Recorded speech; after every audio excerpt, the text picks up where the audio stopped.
할렐루야. 오늘도 오후 예배에 나오신 여러분을 환영하고 축복합니다. 우리 서로 한번 인사할까요? 사랑하고 축복합니다. 참 잘 오셨습니다.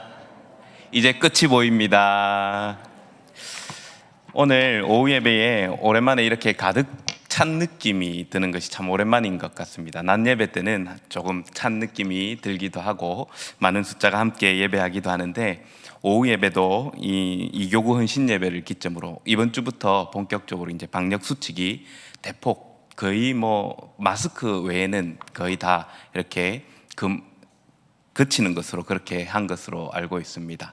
우리가 또 어쩔 수 없는 상황 가운데서는 예배하는 것이 비대면으로도 되어질 수 있고 여러 환경들에 맞춰서 될 수도 있지만, 이제 회복되었을 때에 더 힘을 내어서 예배하기에 힘을 내고, 무엇보다도 무너져 있던 성들을 수축하고 또 제단들을 수축하면서 이렇게 엘리야가 또 이스라엘의 부흥을 깨하였던 것처럼 우리 역시 하나님 말씀의 부흥을 꿈꾸며 소망하며, 그리고 더 하나님께서 크신 은혜 더하여 주심을 믿음으로 함께 전력하는 저와 여러분 되기를 간절히 소망합니다. 아까 전에 장로님 잠시 시작하기 전에 언급하시면서 수준이 높다라고 이야기를 하셨는데, 저도 앉아 있으면서 처음부터 끝까지 오랜만에 이렇게 힘차게 말씀을 읽는 소리를 들었다 하는 생각도 하였습니다. 우리가 말씀 읽는 소리도 언제나 울려 퍼짐으로써 하나님의 마음을 기쁘시게 또 시원케 해드리는 저와 여러분 되기를 바랍니다. 오늘 말씀은 너희를 위한 구원을 보라라는 제목으로 말씀을 전하려고 합니다. 2022년은 시작하면서 굉장히 어쩌면 선거로 이렇게 여러 가지 집중되는 부분들도 있었고 또 있었는데, 이제 3분의 1이 딱 지나오는 시점에서 하나씩 기쁜 소식들이 들려왔죠. 조금 전에 인사하였던 것처럼 이제 끝이 보인다라고 인사를 하였는데, 정말 이제 끝이 보이는 것 같습니다. 처음에는 많이 잠겨 있었던 것 같고 또 여러 걱정거리도 있었고, 또 대면 예배를 본격적으로 시작하려고 하니 많이 걱정거리도 있었는데, 자리 앞에 보면 이제 좌석을 표시하는 자리도 이제 스티커가 하나도 안 남아있죠. 다 뗐습니다. 1층에도 보면 또 오실 때에 체온 체크하는 것까지 이제 다 치워버렸는데요. 국가에서 특별히 이렇게 하라라고 하지 않기 때문에 우리가 하나님 은혜 가운데서 예배하는 것에 있어서 더 제약을 받지 않을 수 있도록 스스로 힘쓰는 것도 필요한 때인 것 같습니다. 처음에 2년여 전에 3년 정도, 이제 2년이 한참 지났죠. 3년 정도 전에 코로나가 처음 시작할 때에 결혼식을 다녀올 때 딱 연락이 와서 본격적으로 모이는 것이 금해졌답니다 하고 행정령이 내려와서 시작을 할 때에 한 달 지나면 괜찮아지겠지, 왜 사스가 그랬고 메르스가 그랬으니까 한두 달, 길어도 석 달 되면 괜찮아지겠지 했는데, 웬걸 3년 가까이 되어가는 것 같습니다. 2년은 훌쩍 지났고, 그러나 그럼에도 불구하고 우리 가운데 더하여 주신 은혜와 하나님의 보호하심은 늘 우리 교회를 지키시고 은혜 베풀어 주심을 여전히 믿습니다. 교회적으로는 우리가 거룩함으로 나아갑시다 라는 주제를 가지고 한 번 더 올 한 해도 거룩함 가운데 어떻게 거룩하게 될 것인가에 대해서 지금도 계속 말씀을 통해 나누어 가고 있습니다. 코로나 시대를 지나면서 많은 분들이 저에게도 이야기를 하고 저 스스로도 굉장히 고민되는 것이 있었습니다. 그것은 주일 성수가 무엇인가에 대한 정립이 필요하고, 또 어떤 이들은 주일 성수하는 것을, 대면 예배하지 못하는 것은 주일 성수를 하지 못하는 것이다 라고 극단적으로 이야기를 하기도 합니다. 전통적인 방식으로 생각을 하면 이것이 어떻게 가능한 일인가 라고 생각을 하지만, 그러나 여러 환경 가운데 흩어진 유대인들 가운데에 복음을 전하고 또 지하교회 성도들 역시 각 처소에서 말씀을 전하였던 것처럼, 그리고 예배를 하였던 것처럼, 우리가 여러 상황 가운데서 피치 못할 사정 가운데 한시적으로 그렇게 되어질 때는 또 그 안에서 우리가 하나님을 어떻게 경외할까 힘쓰는 것이 필요한 것 같습니다. 그러나 이제 여러 수칙들이나 국가에 반하는 일들이 서로의 안전을 위해서 금지됐던 것들이 풀린 이 시점에서 우리가 우리의 신앙을 다시 한번 확인하고 무엇을 향해 달려가야 하는가, 우리가 왜 교회에 모이고 왜 하나님께 예배하는가를 다시 한번 정립하고 바르게 나아가야 되는 것들을 생각하고 정립하여야 할 때인 것 같습니다. 오늘 이 시대에 많은 사람들은 자신 있게 이야기할 수 있는 것들이 많다라고 이야기를 합니다. 그러나 한편 생각을 해보면 그 어떤 것도 권위를 가지지 못하는 시대라고도 이야기할 수 있습니다. 어떤 권위가 있을 때에 그 권위에 대해서 옛날 같으면 무조건 인정하였던 권위가 있죠. 그것은 부모님, 또 선생님, 그리고 종교적으로는 목사나 신부 같은, 그리고 절에서는 스님들과 같은 사람들을 절대적인 권위자로 인정을 했었던 것 같습니다. 그러나 시대가 지나면서 이 절대적이다, 그리고 증명할 수 있고 아는 것이 많다라고 하지만 반대로 절대적인 힘을 나와 똑같이 생각하는, 모두가 함께 공감할 수 있는 절대적인 것은 점점 줄어드는 세대가 되는 것 같습니다. 오히려 반대로 생각을 하면 무식하면 용감하다고, 내가 아는 게 일이 있으면 그 일이 전부라고 생각을 해버리면 굉장히 무서운 사람이 될 수가 있습니다. 하나님 말씀 역시 내가 말씀을 전체적으로 아우르는 것, 그래서 비난하는 자의 자세가 아니라 항상 서로 용납하라라고 말씀하시는 이유가 거기에 있죠. 하나님께서 말씀하여 주실 때 우리가 무엇을 향해 달려가고 어디를 따라서 가야 하는지는 하나님 말씀이 가르쳐 주는 원리대로 가야 되는데, 우리가 신앙함에 있어서도 착각할 수 있는 것이 우리의 앞서 왔던 전통들이 하나님 말씀이다라고 생각하는 경우도 있는 듯 합니다. 참 많은 변화가 있고 참 많은 변수가 있는 세상 가운데서 그럼에도 우리 교회는 분명하게 지키고 분명하게 믿고 있는 절대 변하지 않는 진리가 있죠. 그것이 무엇입니까?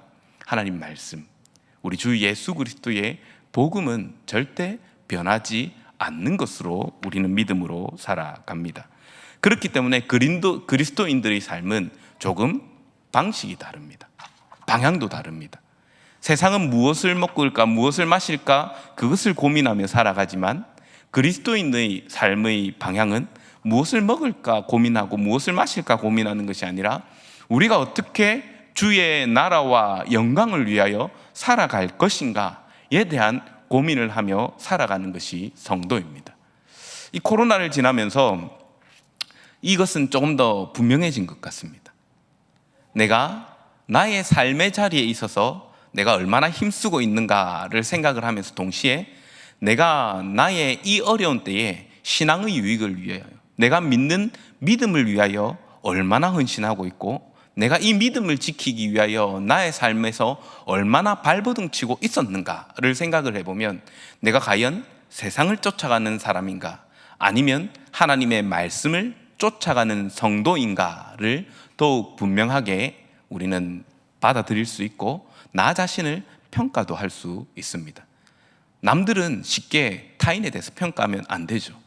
왜냐하면 내가 가지고 있는 신앙과 내가 믿고 있는 믿음은 하나님과 나 사이의 문제이기 때문에 그 어느 누구도 네 신앙이 맞다 틀렸다라고 이야기할 수 없습니다. 그러나 우리 자신은 내가 어디에 있고 내가 무엇을 바라보고 있고 내가 무엇을 따라가고 있는가에 대해서는 더 분명하게 생각할 수 있습니다.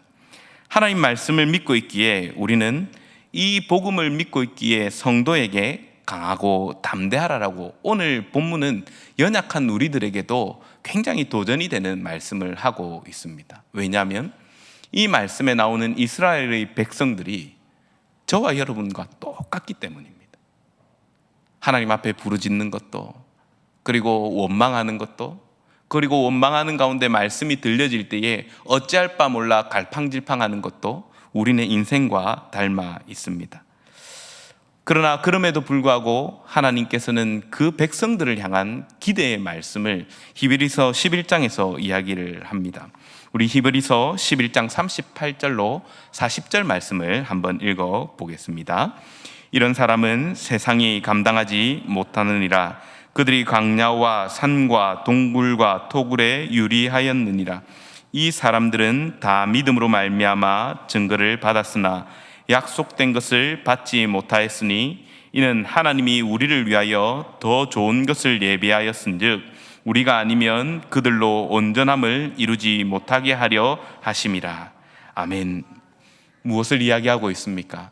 우리가 믿음을 따라 살아가는 성도들은 세상이 감당치 못할 사람이라고 기록합니다.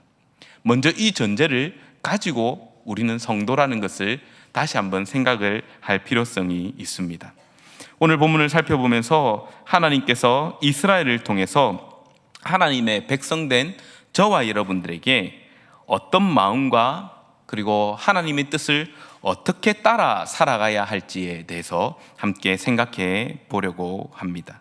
오늘 본문은 애굽 왕 바로가 이스라엘 백성들을 출애굽시켜 놓고 그 다음의 이야기를 기록하고 있습니다.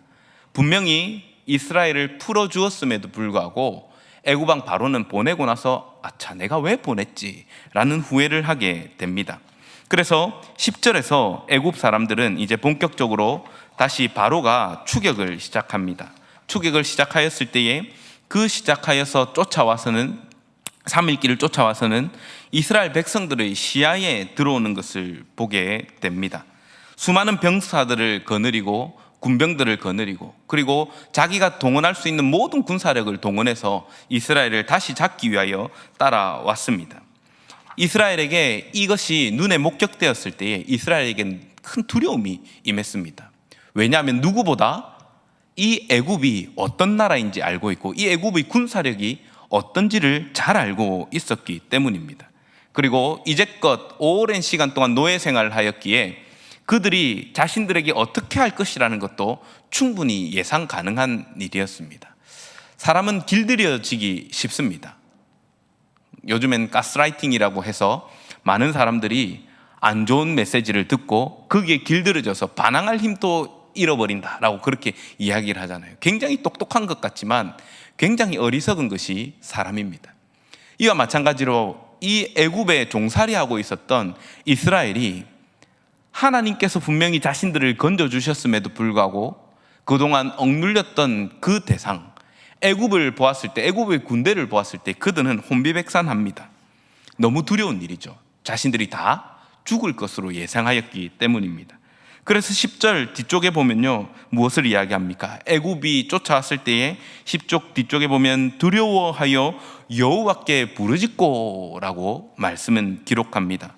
모두가 두려워 하늘을 향해 부르짖는 형상. 이 행위는 희망이었고 자신들이 어떻게 할 수 없기 때문에 하늘을 바라보며 하나님께 부르짖는 것을 이야기합니다. 부르짖는 행위는 누구나 다 부르짖습니다. 그런데 하나님의 백성의 부르짖음과 하나님의 백성이 아닌 자들의 부르짖음에는 차이가 있습니다. 똑같이 부르짖습니다. 하늘을 향해서 똑같이 부르짖는데 공허한 곳에 부르짖느냐 아니면 들으시는 분에게 부르짖느냐의 차이죠.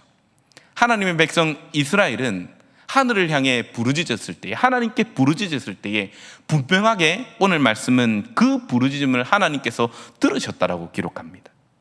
그러나 믿지 않는 자들의 부르짖음, 똑같은 부르짖음으로 생각할 수 있지만 그러나 그것은 공허한 부르짖음입니다. 왜냐하면 그들의 부르짖음을 들을 신이 없기 때문입니다. 그러하기에 하나님께 부르짖은 이 부르짖음을 하나님께서 들으셨고 두려워하는 이스라엘을 위하여 하나님께서 구원하시기를 준비하고 계십니다. 하나님께서 사실은 홍해로 몰아넣으신 이유도 하나님의 큰 구원을 이스라엘로 하여금 목격하게 하기 위해서입니다. 많은 아이들이 모여 있을 때에 많은 부모들도 함께 있겠죠. 저 2층에 보면 아이들이 꽤 있거든요. 이 아이들이 있을 때에 다 부모들이 그냥 놔두는 것 같지만 다 귀를 쫑긋 세우고 기울이고 있습니다. 어떤 아이에게 문제가 있으면 대부분의 어른들이 쳐다보기는 하지만 집중하여서 어떻게 해결하지 않는 경우가 대부분입니다. 그런데 그 아이의 부모가 누구인지 알려고 그러면 어떤 아이가 울고 있을 때에 그 아이의 울음에 반응하여 그 아이에게 다가가는 사람이 있으면 대부분 그 사람의 부모가 확실합니다.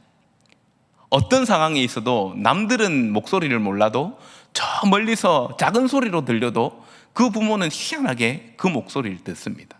다른 일에 집중하고 있는 듯 하지만 사실은 이 아이의 안전의 문제와 이 아이가 위험에 빠졌을 때 그것을 이렇게 잡아내어서 아이가 안전하도록 하는 것에 있어서 굉장히 역시나 집중하고 있기 때문입니다. 부모는 잠시 한눈 팔 수 있지만 위기에 처하였을 때에 그 아이가 엄마를 찾을 때에, 아빠를 찾을 때에 부모는 얼른 일어나 그 아이의 도움에 응합니다. 인생의 부모도 이러합니다.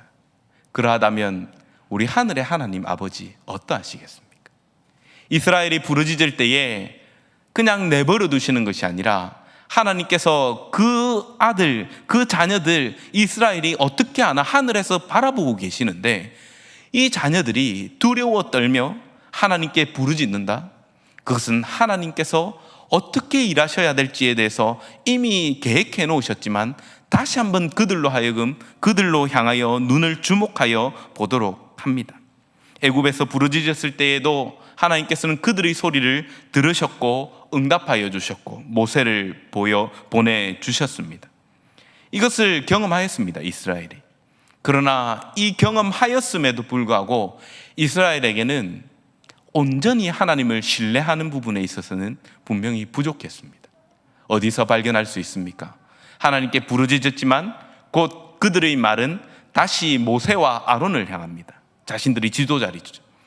우리가 애굽에서 죽었으면, 차라리 노예 생활하다가 힘들어 죽었으면 나았겠다, 종살이하는 게 더 나았겠다 이야기하더라는 겁니다. 우리가 가만히 내버려 두라고 하지 않았느냐라고 그렇게 모세와 아론을 원망합니다. 그러나 모세는 하나님의 음성을 들었죠. 무엇입니까? 내가 이 애굽의 군대를 통하여 나의 영광을 나타내겠다라고 말씀하심입니다. 하나님께서 이미 쫓아오기 전에 모세에게 말씀하여 주셨습니다. 모세야, 이 애굽 왕이 너희들을 쫓아오기 위하여 군대를 보냈다. 이미 모세는 알고 있는 사실이었습니다. 그러나 13절에서 이야기를 하고 있는 것과 같이 여호와께서 오늘 너희를 위하여 행하시는 구원을 보라라고 모세는 분명하게 이야기합니다. 모세가 이렇게 이야기할 수 있는 이유가 무엇입니까? 하나님의 확실한 약속을 들었기 때문입니다. 결과를 보지 못하였지만 모세의 눈에는 이미 그 결과가 보였습니다. 무엇을 통해서요? 하나님의 말씀을 믿음을 통하여. 오늘 우리가 살아가는 이 세상에서도 우리도 역시나 원망의 목소리가 터져나올 때가 있습니다. 인생을 살아가다가 어려움이 닥쳐오고 내 가정에, 내 남편에게, 내 아내에게, 내 자녀에게, 내 부모에게, 내 형제 자매에게 어려운 일들이 닥쳐왔을 때 그가 신앙생활도 잘했고 헌금도 잘했고 믿음 생활도 잘했고 할 수 있는 봉사도 다 했는데 왜 이런 어려운 일이 우리에게 닥쳐옵니까? 라고 하나님께 기도할 수 있습니다. 모세 역시 마찬가지입니다. 자기는 자기가 준비됐는 줄 알고 40년 동안 궁전에서 잘 준비됐는 줄 알고 구원하려고 하다가 어떻게 됐습니까? 살인하고 쫓기는 자가 되었습니다. 40년 동안 도망자의 생활하다가 이제 정착하여 살려고 하는데 어느 날 갑자기 하나님 또 가라 하십니다. 하나님 나 못 갑니다. 못 갑니다라고 이야기를 합니다. 그러나 그럼에도 불구하고 하나님께서 계획하시고 구원하심에 대한 의지는 분명하기에 이스라엘을 위하여 예배하였던 그 사람 모세를 보내셔서 하나님 이스라엘을 구원하게 하셨습니다. 사랑하는 여러분, 분명히 이스라엘은 연약하였고 모세 역시 자신의 힘으로 이러한 일들을 할 수 있을 줄 알았지만 이들의 자신의 능력은 실패할 수밖에 없는 일이었습니다. 이스라엘 역시 하나님께서 구원하신 것을 경험하고 조금 전에 우리가 나오는 것을 기뻐하며 나오면서 그냥 나가지도 않고 애굽 사람들에게 가서 야, 돈 내놔, 금 내놔, 보석 내놔, 옷 내놔 이렇게 해가지고 며칠 전에 그거 전리품으로 취해서 나왔거든요. 얼마나 고무적인 일입니까? 전쟁에서 승리한 자만이 취할 수 있는 전리품 아닙니까? 그런데 전쟁 한번 치르지 않고서는 나간다고 달라고 하니까 애굽 사람들이 빨리 가라고 오만 것을 다 꺼내어 주어서 그것을 얻은 것을 경험한 이스라엘입니다. 그런데 당장 눈앞에 어려운 일이 닥치고 군대가 쳐들어왔을 때에 자신들의 눈에는 해결될 방법들이 보이지 않으니 두려워함으로 원망의 말들을 쏟아내더라는 겁니다. 그럼에도 불구하고 하나님께서 부르신 모세는 하나님을 굳건히 신뢰하는 것을 볼 수 있습니다. 모세는 우리 주 예수 그리스도의 모형으로 보냄받았습니다. 그가 능력이 있어서 구원한 것이 아니라 하나님께서 그에게 능력을 더하여 주셨고 하나님께서 그를 구원자로 삼으셨기에 그가 이스라엘 백성들을 인도하고 그 인도하는 과정 가운데에 때로는 실수하지만 여전히 하나님께서 돌아보는 것들을 말씀을 통해 발견할 수 있습니다. 출애굽기 오늘 14장 13, 14절 말씀을 한 번 더 읽겠습니다. 시작. 모세가 백성에게 이르되 너희는 두려워하지 말고 가만히 서서 여호와께서 오늘 너희를 위하여 행하시는 구원을 보라. 너희가 오늘 본 애굽 사람을 영원히 다시 보지 아니하리라. 여호와께서 너희를 위하여 싸우시리니 너희는 가만히 있을지니라. 아멘. 무엇을 이야기합니까? 원망 들으면 우리 같으면 정신이 무너져서 이 이야기를 할 수 있겠습니까? 혼비백산하여서 나도 어찌할지 모르겠는데 너한테 내가 뭘 잘못했냐라고 이렇게 이야기할 수 있습니다. 그러나 하나님의 말씀을 굳건히 신뢰하였던 모세는 자신을 원망하는 백성들을 향하여 아니다. 오늘 하나님께서 너에게 행하시는 큰 구원을 보라. 가만히 있으라. 하나님 하시는 것 봐라. 그렇게 그들에게 이야기하고 있다는 겁니다. 모세가 해결점을 알았겠습니까? 하나님 말씀하여 주셨지만 그러나 그 가운데 어찌 해결될지는 모르지만 모세에게 있는 분명한 확신은 이제껏 불가능한 가운데서 하나님께 재앙을 내리시고 이스라엘을 못 건져낸다라고 생각하였지만 하나님 어떻게 건져내심을 바라보았던 모세는 똑같이 봤지만 하나님께서 모세에게는 더욱 큰 영안을 열어주셔서 그 은혜 가운데서 어떻게 구원받을지에 대한 그 신뢰함으로 모세의 가슴은 벅차고 있었습니다. 하나님의 구원은 사람의 생각을 뛰어넘습니다. 하나님의 도우심은 사람의 한계를 뛰어넘습니다. 많은 사람들은 내가 한계를 정해버리고 내가 할 수 있고 없고를 정해버려서 하나님께서 역사하실 그 틈을 주지 않는 것이 현실입니다. 성도 역시 마찬가지입니다. 하나님 말씀을 내가 믿는다라고 이야기를 하고 내가 하나님께서 행하심을 신뢰한다라고 이야기를 하지만 하나님께서 우리 삶에 있어 간섭할 틈을 조금 더 주지 않습니다. 나의 인생의 계획을 철저하게 세우고 나의 자녀들의 계획을 철저하게 세웁니다.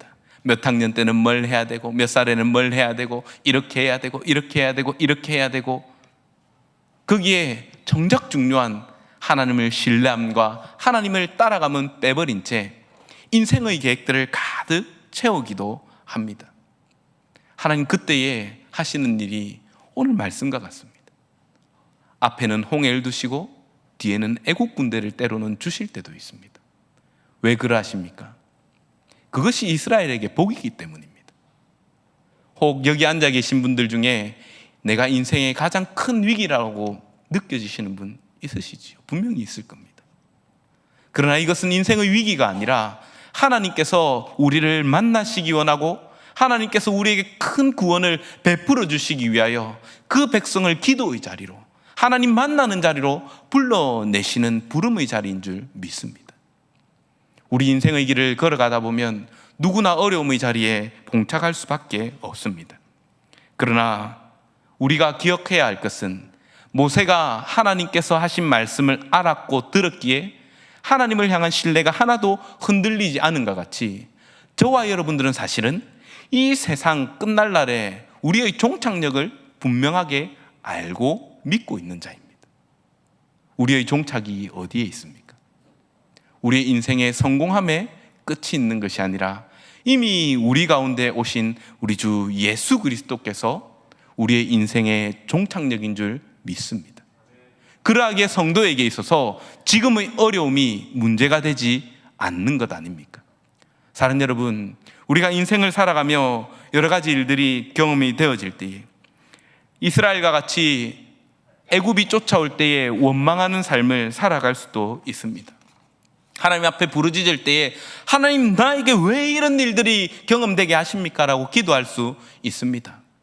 이것은 인생의 지극히 당연한 반응입니다. 우리가 연약해서 그렇습니다. 어떤 이들은 이야기합니다. 어째 하나님께 그런 기도할 믿음 없는 기도 하지 말아라고 이야기합니다. 아니요. 이스라엘이 부르짖는 것 자신들이 하나님 구원해 주실 줄 믿습니다 이게 아니라 하나님 내가 지금 죽게 생겼습니다라고 기도하고 부르짖는 이유가 무엇입니까? 방법이 그것밖에 없기 때문입니다. 내가 할 수 있는 것 안 보이기 때문에 하나님께 기도할 때에 하나님 내가 죽겠습니다, 우리를 건져주옵소서라고 기도하는 것 아닙니까? 사랑하는 여러분, 우리가 하나님 앞에 기도할 때에 너무 품위 있게 기도하려고 하지 않아도 됩니다. 아이들이 엄마 아빠를 급하게 찾을 때에 어머니, 아버지 이것 좀 해주시지요? 이렇게 하는 아이가 있습니까? 아니, 한 명도 없습니다. 어떻게 하면 엄마 이거 좀 해주세요 이렇게 울면서 옵니다. 왜 울면서 옵니까? 안 되거든요. 가끔 못 알아들을 만큼 심각한 문제를 가지고 온 것 같은데 막상 부모님이 보면 아무것도 아닌 일들이 더 많이 있습니다. 우리 아이들도 한 번씩 울면서 들어옵니다. 그럼 막 울면서 들어오면, 아프다고 들어오면 원하는 것이 그 약 발라주는 거 아니고, 물어보니까 니 뭘 원하는데 물어보니까 공감해주고 많이 아팠나 이거 해달라고 찾아온다 하더라고요. 무슨 말입니까? 우리가 굉장히 거한 것을 원하는 것 같지만, 그러나 정작 우리에게 필요한 것은, 우리의 능력은 한계가 보여서 어찌할 바 모를 것 같지만, 저와 여러분들의 아버지 되시고 구원자 되시는 우리 하나님께서는 그것들을 볼 때 그 문제 자체가 아무것도 아니더라는 겁니다. 사단은 집요하게 이 문제들을 우리를 가지고 넘어지려고 합니다. 우리의 조그마한 제 문제에 있을 때, 야, 니 기도할 자격 없잖아. 이것은 성도가 옆에서 이야기할 때도 마찬가지입니다. 어떤 사람이 오랜만에 예배하러 와가지고 새벽 기도 때 잘 보이면 저 봐라 어려우니까 와서 기도한다. 그래 하면 됩니까 안 됩니까? 다 아시죠? 안 되는 거 아시죠? 근데요, 우리 마음에 그렇게 한다니까요. 그게 아니라 기도하러 왔으면, 아이고 안 보이던 사람이 기도하러 왔으면, 아이고 아픈 일이 있는갑다, 나도 같이 기도해야겠다라고 생각해야 되는 거 아닙니까?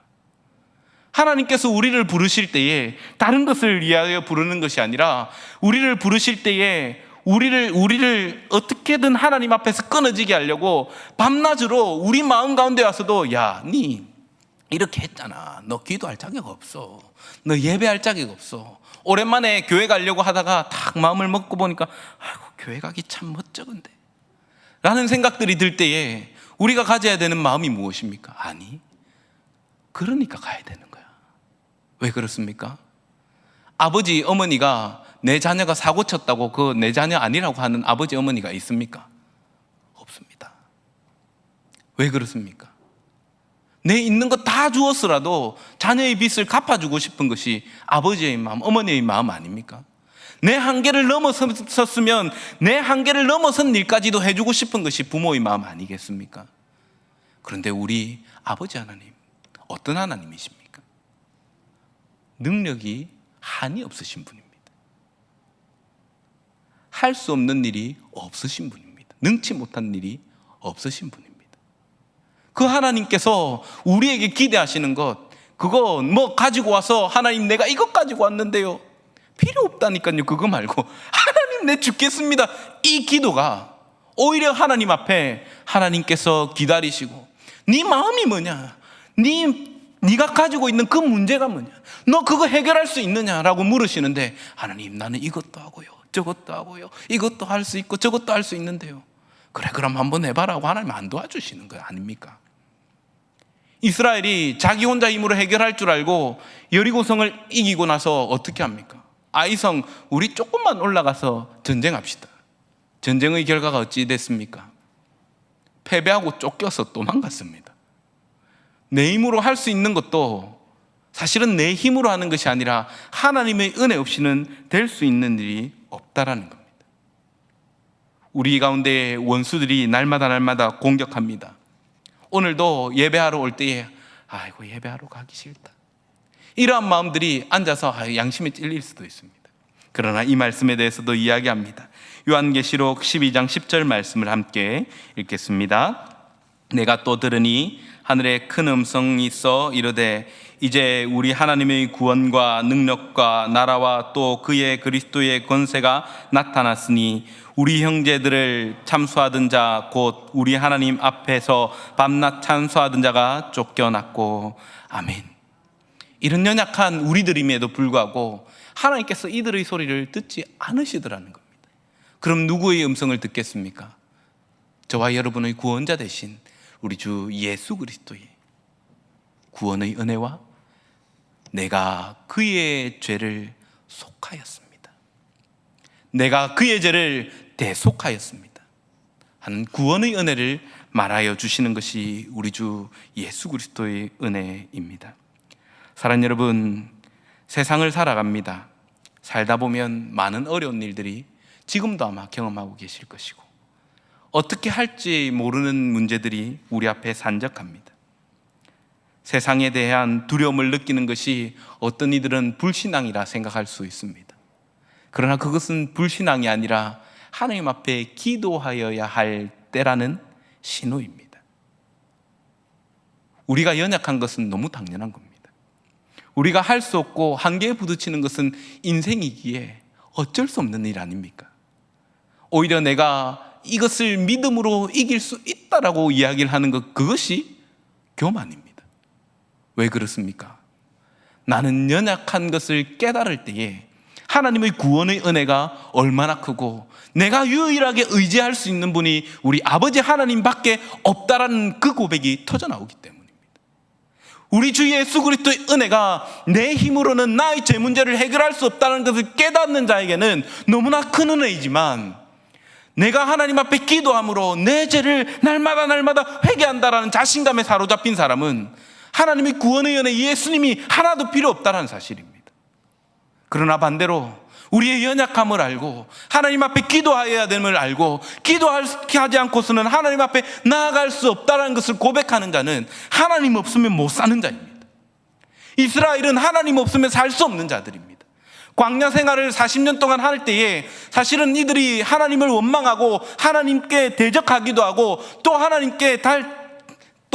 하나님께서 보내신 자와 다투기도 하지만, 사실은 이때가 하나님께서 이스라엘과 가장 친밀하게 지내실 때이고 날마다 그들이 하나님 앞에 나오는 것들을 기뻐하시는 때였습니다. 왜 그렇습니까? 아침마다 그들이 나와 만나를 거둘 때, 메추라기를 거두어 드렸을 때 하나님께서 우리에게 주셨다는 것을 고백하는 인생들이기 때문입니다. 물론 그들이 종국에 40년이 다 되었을 때에 이 박한 식물을 싫어하노라라고 이야기를 하여서 하나님이 진노를 사서 뱀에 다 물려 죽을 뻔한 일이 있긴 하지만, 그럼에도 불구하고 하나님께서는 이러한 인생들도 곁에 두기 원하시고 연약한 인생들과 함께 동행하시기 원하시는 아버지 되십니다. 믿음의 거장들 역시 이러한 일들에 자유롭지 못합니다. 두려움이 있을 때에 아브라함이 하나님 앞에 어둠이 내렸을 때에 두려움이 임하였다 이야기합니다. 엘리야는 어떻게 합니까? 자기가 850대 1로 싸워서 이겼을 때에도 이세벨이 죽여버리겠다 이야기할 때 두려워 숨었습니다. 아무리 강하여 보이고 아무리 신앙이 좋아 보여도 두려운 것은 인생에게 있어 너무나 당연한 일입니다. 그리고 이것을 인정하는 사람만이, 성도만이 하나님 앞에 기도할 수 있고 하나님 앞에 부르짖을 수 있습니다. 부르짖는 것은 오직 그 기도를 들으시는 이가 나를 구원하실 수 있는 유일한 분이시다라는 그것을 인정할 때, 그것을 믿을 때에만 나올 수 있는 행위가 부르짖음입니다. 사랑하는 여러분, 우리 예수님께서도 이러한 문제 앞에서, 십자가 앞에서 하나님 앞에 부르짖습니다. 할 수만 있거든 이 잔을 내게서 물리시옵소서. 그러나 나의 원대로 마시고 아버지의 뜻대로 하옵소서. 이것이 기도이죠. 사랑하는 여러분, 예수님께서도 인생의 연약함을 아시는 분입니다. 그러하기에 내가 무엇이 잘났나, 내가 얼마나 거룩하게 기도하느냐, 내가 얼마나 많이 기도하느냐의 문제가 아니라 내가 얼마나 하나님을 의뢰하고 하나님을 신뢰함으로 하나님께 부르짖고 있는가, 그것을 나 자신을 돌아보며 한 번 더 생각합시다. 구원은 내게 이미 임하였습니다. 교회에게 이미 허락해 주셨습니다. 누구를 통해서요? 우리 주 예수 그리스도의 은혜를 통하여. 앞에서 설교하고 있는 설교자에게도 동일한 두려움이 있습니다. 과연 내가 하나님 앞에 살아가고 있는가? 내가 말씀을 전할 자격이 있는가? 오늘 이 말씀을 내가 강단에서 외쳐도 되는가? 라는 두려움을 가지고 섭니다. 왜 그렇습니까? 저 역시 말씀 앞에 연약한 인생이고 하나님 앞에 하나도 자랑할 것 없는 인생이기 때문입니다. 그러나 그럼에도 불구하고 어떻게 말씀 가지고 설 수 있습니까? 내 힘이 아니라는 겁니다. 하나님의 은혜라는 것을 고백하기 때문입니다. 나는 연약하여도 말씀이 육신이 되어 우리 가운데 임하신 우리 주 예수 그리스도의 말씀이 오늘 구약을 통해서도 우리에게 말씀으로 거하시고 신약을 통하여서도 말씀으로 거하시기에 이 말씀을 믿음으로 선포할 때에 내 말이 역사하는 것이 아니라 하나님의 말씀이 역사하심을 믿음으로 선포하는 것 아니겠습니까? 사랑하는 여러분, 이 말씀이 우리 가운데 거하십니다. 그리고 우리를 구원하여 주셨음을 날마다 확인하게 하십니다. 우리가 믿음으로 살아가는 것, 그것은 문제가 없고 두렵지 않아서가 아닙니다. 우리가 살아갈 수 있는 방법이 오직 우리 아버지 하나님의 은혜, 그 은혜 없이는, 구원의 은혜 없이는 살아갈 수 없기 때문에, 그것을 믿기 때문에 우리는 오늘도 믿음으로 살아갑니다. 사랑하는 여러분, 오늘 모세가 이야기하였던 하나님의 구원을 보라, 너희를 위한 하나님의 구원을 보라라는 이 음성을 기억하는 성도가 됩시다. 나는 너무 강한 것 같아서 하나님이 필요 없는 성도는 아닌지 돌아봅시다. 나는 얼마나 과연 하나님을 의뢰하고 하나님께 부르짖으며 살아가고 있는지 나 자신을 한번 돌아보는 성도가 됩시다. 그리고 혹 내가 나의 주인이 되어서 마치 나의 인생을 내가 주장해가고 내가 이끌어가는 것 같이 생각이 되신다면 하나님 앞에 엎드립시다. 그리고 부르짖읍시다. 하나님, 나의 자격 없음을 깨닫게 하여 주옵소서. 구원의 은혜 가운데 기쁨으로 살아야 되는데 구원의 은혜가 아니라 내 능력과 내가 번 돈과 내가 가지고 있는 건강을 가지고 내가 이제껏 이렇게 자만하며 살았습니다. 하나님 용서하여 주옵소서. 하나님 은혜 베풀어 주옵소서. 이제라도 하나님 은혜 없이는, 하나님의 구원의 은혜, 우리 주 예수 그리스도의 보혈의 능력 없이는 내가 오늘을 살아가지 못하겠습니다라는 믿음의 고백이 날마다 흘러넘치기를 바랍니다. 사랑하는 여러분, 우리는 어려운 일, 또 마음속에 두려운 일, 여러 가지 일들이 있습니다. 이때 다시 한번 기억하는 성도가 됩시다. 두려운 건 당연합니다. 두려우면 기도합시다. 어려우면 기도합시다. 그때에 우리 가운데에 참 평안 되신, 참 구원 되신 우리 주 예수 그리스도의 보혈로 인하여 더욱더 기뻐하며 즐거움을 누리는 저와 여러분 됨을 믿습니다. 이것을 기억하여 오늘도 하나님의 구원을 누림으로 참 평안 가운데 살아가는 저와 여러분 되기를 간절히 소망합니다. 아버지 하나님, 감사합니다. 연약하오니 하나님 앞에 기도할 수 있는 겸손한 마음 더하여 주시고 우리의 연약함을 인정함으로 하나님 없이는 살아갈 수 없음을 다시 한번 믿음으로 고백하는 성도 되게 하여 주옵소서. 이를 위하여 성령 충만함을 더하여 주시고 애국과 같은 세상이 우리를 가로막을 때에 나의 능력과 나의 힘을 신뢰하는 인생이 아니라 어려운 때일수록, 두려운 때일수록 나 자신을 내려놓고 하나님을 의뢰하며 의지하는 하나님의 백성 되게 하여 주옵소서. 감사하고 예수님 이름으로 기도합니다. 아멘.